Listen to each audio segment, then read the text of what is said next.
Shtëpia më e famshme në Shqipëri është përfshirë nga një debat i paprecedent dhe me tone të jetë ashpra mes dy banorëve, DJ Gimbo dhe Mirit. Një përplasje kjo që ka nisur që mbrëmjen e djeshme dhe ka vjuar me intensitet të lartë edhe gjatë ditës së sotme. Ndonse fërkimet mes tyre kanë qenë konstante, orët e fundit kanë shënuar një pikë vlimi që ka kaluar çdo limit të komunikimit normal. Shkak i këtij konflikti të hapur është Berselini, e cila aktualisht gëzon një raport të afërt me Gimbon, gjë që nuk është pritur mirë nga Miri, i cili kishte krijuar një raport me të para se DJ Gimbo të bëhej pjesë e shtëpisë. Gjatë përplasjes, e cila ishte shumë e ashpër se netet e kaluara, Gimbo i nxjerrur i është drejtuar Mirit me fjalë të jetë rënda dhe akuzuese. Ti je pedofil, i ke 40 e sa vjet dhe thua ajo ka qenë single, s'ka lidhje, a? Ka ndenjur se ka qenë single, prandaj je pedofil. U shpreh ai, duke pretenduar madje se këtë gjëja ka thënë dhe babai i vajzës. Tensioni u rrit edhe më shumë kur Gimbo vjoi me fyrje dhe kërcënime të hapura.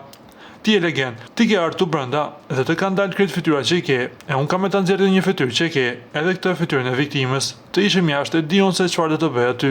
Unë meçkut si ti i njoh shumë mirë. Nga ana tjetër Miri nuk i ka kursyer kundërpërgjigje duke e quajtur Gimbon pis dhe duke e mbrojtur me faktin se Selini ishte beqare gjatë kohës që ata qëndronin bashkë. Ndaj paralajmërimit të Gimbos se do të nxjerrë fytyrën e vërtet, Miri është kthyer prerë. Ti nuk ke shanse. Ju lutem klikoni tek butoni subscribe për të marrë të rejat më të fundit nga Showbizi shqiptar.